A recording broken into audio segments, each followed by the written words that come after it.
दोस्तों स्वागत है आपका आज की बेहद बड़ी और महत्वपूर्ण खबरों में। जी हां, अगर जाना है मंदिर, मस्जिद, रेस्टोरेंट, मॉल या दफ्तर, इन 15 बड़ी बातों का रखना होगा विशेष ध्यान।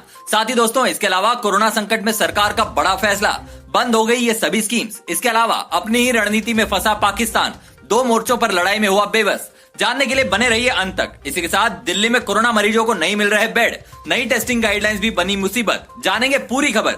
इसी के साथ अगली बड़ी खबर में कोरोना वायरस के दौर में 26.5 करोड़ लोगों के सामने भुखमरी का संकट। साथ ही पीएम मोदी के इस कदम से चीन में बेचैनी, भारत को किया आगाह। जानेंगे सभी खबरों को इस वीडियो में। तो दोस्तों आज हम आपको इस वीडियो में इन्हीं सभी महत्वपूर्ण खबरों को आपको बताने वाले हैं, जिनमें से कुछ खबरें आपके लिए जानना बहुत जरूरी है। तो आपसे गुजारिश है वीडियो में हमारे साथ अंत तक बने रहिएगा। उससे पहले दोस्तों वीडियो को लाइक जरूर करें, आपका एक लाइक करना ही हमारी मेहनत का फल होता है, तो लाइक करना ना भूलें। तो चलिए बिना किसी देरी किए सबसे पहले जान लेते हैं कोरोना महामारी की अब तक की ताजा अपडेट। दोस्तों आपको बता दें, भारत में कोरोना महामारी के मरीजों की संख्या 2,27,000 से अधिक हो चुकी है और यह संख्या लगातार बढ़ रही है। इनमें से 1,12,000 से अधिक लोगों का अभी इलाज चल रहा है, जबकि 1,08,000 से अधिक लोग महामारी को हरा चुके हैं। और दोस्तों भारत में 6,300 से अधिक लोगों की इस महामारी से मौत हो चुकी है। इसी के साथ बढ़ते हैं अगली बड़ी खबर में। जी हां, अगर जाना है मंदिर, मस्जिद, रेस्टोरेंट, मॉल या दफ्तर, इन 15 बड़ी बातों का रखना होगा विशेष ध्यान।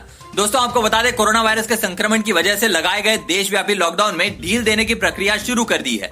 महामारी के बीच केंद्र सरकार ने रेस्टोरेंट, मॉल, होटल और धार्मिक स्थानों के लिए दिशा निर्देश जारी कर दिए हैं। गौरतलब है कि 31 मई को लॉकडाउन का चौथा चरण खत्म होने के बाद सरकार ने 1 जून से अनलॉक 1 की घोषणा की है। इसके अंतर्गत 8 जून से रेस्टोरेंट और मॉल को खास एहतियात का पालन करते हुए खोलने के निर्देश दिए गए हैं। आपको बता दें, नए दिशा निर्देशों के अंतर्गत धार्मिक स्थल जाते समय धार्मिक ग्रंथों और मूर्तियों को नहीं छूने की समझाइश लोगों को दी गई है। मॉल, रेस्टोरेंट जाते समय सोशल डिस्टेंसिंग का पालन करने और मास्क पहनने के निर्देश जारी किए गए हैं। गौरतलब है कि देश में कोरोना केसों की संख्या बढ़ते हुए 2 लाख के पार पहुंच गई है। केंद्रीय स्वास्थ्य और परिवार कल्याण मंत्रालय ने गुरुवार को कामकाज को लेकर गाइडलाइन जारी की है। इसमें कहा गया है कि गर्भवती महिलाएं, 65 साल से ऊपर के लोग और ऐसे लोग जिन्हें पहले से गंभीर बीमारियां हो, वे काम पर जाने से बचें। वर्क प्लेस पर शारीरिक दूरी, सफाई, सैनिटाइजेशन की बात भी गाइडलाइन में कही गई है। इसमें कहा गया है कि दफ्तरों में थूकने पर पूरी तरह से प्रतिबंध लगाया जाए।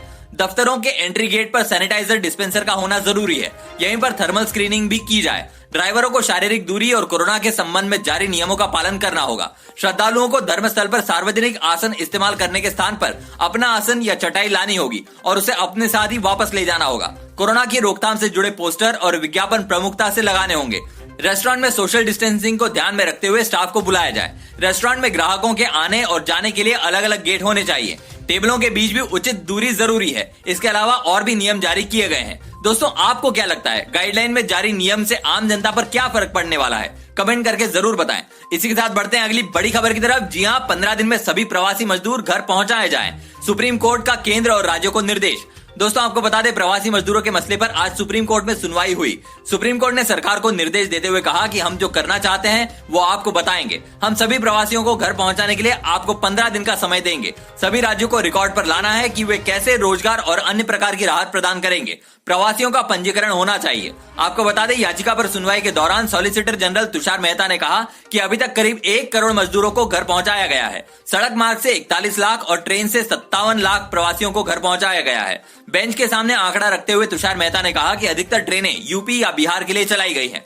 सुप्रीम कोर्ट ने कहा कि हम 15 दिन का वक्त देते हैं ताकि राज्यों को प्रवासी श्रमिकों के परिवहन को पूरा करने की अनुमति दी जा सके। दोस्तों आपकी इस पूरी खबर पर क्या राय है? कमेंट करके जरूर बताएं। इसी के साथ बढ़ते हैं अगली बड़ी खबर की तरफ। जी हां, कोरोना संकट में सरकार का बड़ा फैसला, बंद हो गई ये सभी स्कीम्स। दोस्तों आपको बता दें, कोरोना संकट और लॉकडाउन की वजह से देश की इकोनॉमी पस्त नजर आ रही है।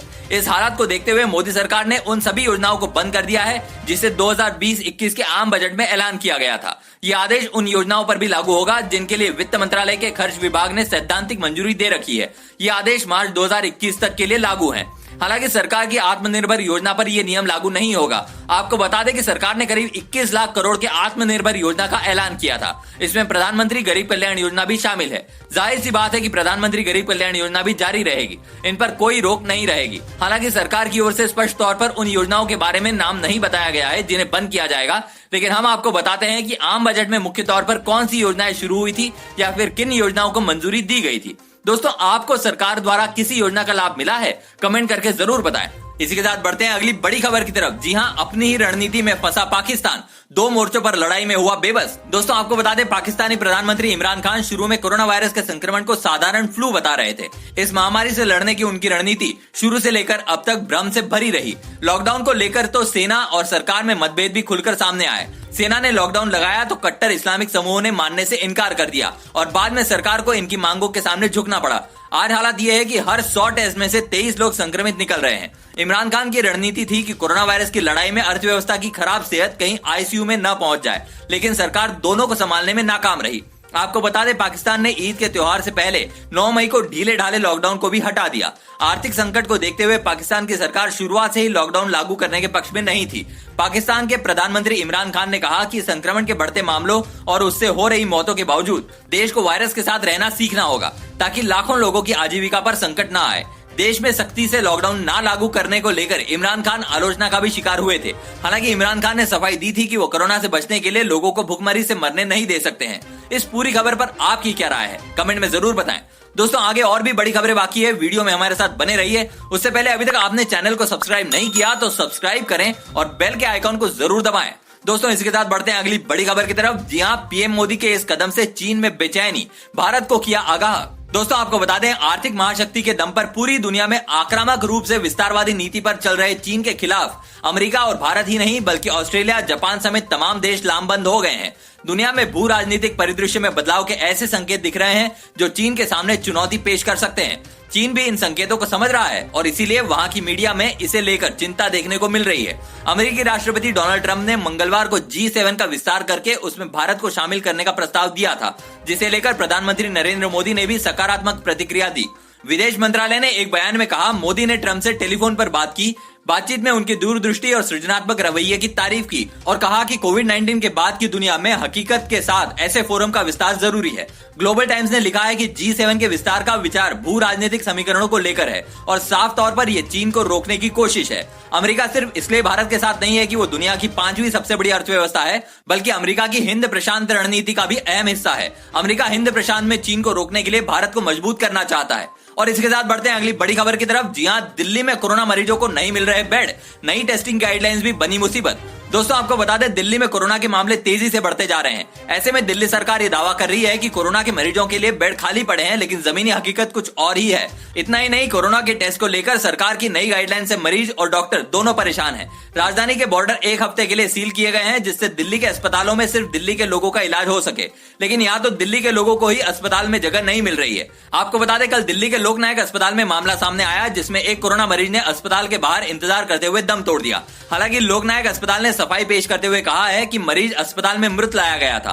वहीं परिजनों का इल्जाम है कि बहुत मिन्नतें करने पर भी अस्पताल ने मरीज को भर्ती करने से मना कर दिया और अब दूसरे अस्पतालों में भी मरीजों को बेड नहीं मिल रहे हैं। दोस्तों आपको क्या लगता है, भारत में कोरोना का असर ज्यादा बढ़ रहा है?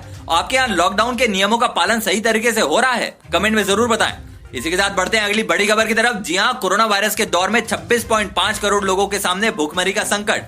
दोस्तों आपको बता दें, कोरोना वायरस महामारी के कारण विश्व में 26.5 करोड़ लोगों के सामने भूखमरी का खतरा पैदा हो गया है। इसके अलावा भारत में भी लगभग 1 करोड़ 20 लाख लोगों के समक्ष यही स्थिति पैदा हो गई है। एक नए अध्ययन में यह दावा किया गया है।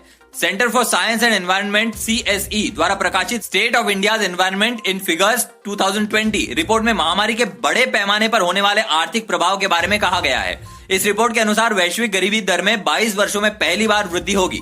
रिपोर्ट में कहा गया है, वैश्विक आबादी का 50% लॉकडाउन में है, जिसकी आय या तो बहुत कम है अथवा उनके पास आय का कोई साधन नहीं है। आय का स्रोत समाप्त हो जाने से 4 से 6 करोड़ लोग आने वाले महीनों में गरीबी में जीवन व्यतीत करेंगे। इसमें कहा गया है, भारत की गरीब आबादी में 1 करोड़ 20 लाख लोग और जुड़ जाएंगे, जो विश्व में सर्वाधिक है। CSE की महानिदेशक सुनीता नारायण के अनुसार पिछले 4 सालों में हुई मौसम की घटनाएं दुनिया भर के आर्थिक जोखिमों में सबसे आगे है। उन्होंने कहा, हमारी एक तरफा और खराब विकास रणनीतियों के साथ इसका असर भारत के गरीबों पर बहुत अधिक हुआ है और कोरोना वायरस महामारी का प्रभाव भी अब इस दुर्भाग्य के साथ जुड़ गया है। नारायण ने कहा कि CSE के नए प्रकाशन में इन्हीं बातों को स्पष्ट रूप से कहा गया है। इसे बृहस्पतिवार को ऑनलाइन वेबिनार में जारी किया गया। इसमें 300 लोगों ने हिस्सा लिया। इसी के साथ बढ़ते हैं अगली बड़ी खबर की तरफ। जी हां, पिछले 24 घंटे में देश में कोरोना के रिकॉर्ड 9,851 नए मरीज। दोस्तों आपको बता दें, तमाम कोशिशों के बाद भी देश में कोरोना मरीजों की संख्या में कमी नहीं आ रही है। सरकार के अनुसार कोविड-19 से देश में अब तक 6,348 लोगों की जान गई है। 2,26,770 लोग इस वायरस की चपेट में हैं। खास बात यह है कि 1,09,462 लोग ठीक हो चुके हैं। पिछले 24 घंटे में रिकॉर्ड 9,851 कोविड-19 के नए केस सामने आए हैं, जबकि 273 लोगों की मौत हुई है। आईसीएमआर के अनुसार 24 घंटे में 1,43,661 सैंपल का टेस्ट हुआ है। देश में अब तक कुल 43,86,379 सैंपल टेस्ट हो चुका है। दोस्तों इस खबर पर आपकी क्या राय है, कमेंट में अपनी राय जरूर दें। इसी के साथ बढ़ते हैं अगली बड़ी खबर की तरफ। जी हां, शाहीन बाग में फिर सीएए विरोधी प्रदर्शन की आशंका, पुलिस बल तैनात। आपको बता दें, दिल्ली का शाहीन बाग इलाका एक बार फिर सुर्खियों में है। इस इलाके में एक बार फिर पुलिस तैनात है। इलाके में धारा 144 लगा दी गई है ताकि दोबारा नागरिकता संशोधन कानून सीएए विरोधी प्रदर्शन शुरू ना हो। दिल्ली पुलिस के joint commissioner Devesh Chandra Srivastava, DCP RP Meena, additional DCP Kumar Gyanesh और ढाल सिंह ने बुधवार को मौके का जायजा लिया और अब यहाँ पुलिस की तैनाती की गई है। असल में शाहीन बाग इलाके में नागरिकता संशोधन कानून CAA, national register of citizens NRC और नेशनल पॉपुलेशन रजिस्टर एनपीआर के खिलाफ करीब 3 महीने तक चलने वाला धरना सियासी बवंडर की तरह था। धरने के दौरान सड़क पर टेंट लगा दिए गए थे और सड़क बंद रही थी। पिछली बार शाहीन बाग का धरना सरकार के लिए सिरदर्द था, तो इस बार पहले से ही दिल्ली पुलिस तैयार दिख रही है। एहतियात के तौर पर दिल्ली पुलिस और पैरामिलिट्री फोर्स के जवान यहां पर तैनात हैं। इस खबर पर आपकी क्या राय है, कमेंट में जरूर बताएं। दोस्तों आप हमारी ये वीडियो किस जिले या गांव या राज्य से देख रहे हैं, कमेंट में जरूर बताएं, जिससे आपके यहाँ की खबर आपको दे सके। तो दोस्तों ये थी आज की कुछ महत्वपूर्ण और ताजा खबरें। उम्मीद करते हैं इससे आपको काफी कुछ महत्वपूर्ण जानकारी मिली होगी। बस इसके बदले में इतना ही चाहते हैं कि आप इस वीडियो को अपने सभी दोस्तों और रिश्तेदारों के साथ फेसबुक, व्हाट्सएप पर जरूर शेयर करें, जिससे वो दिन भर की बड़ी खबरों से अपडेट रह सके।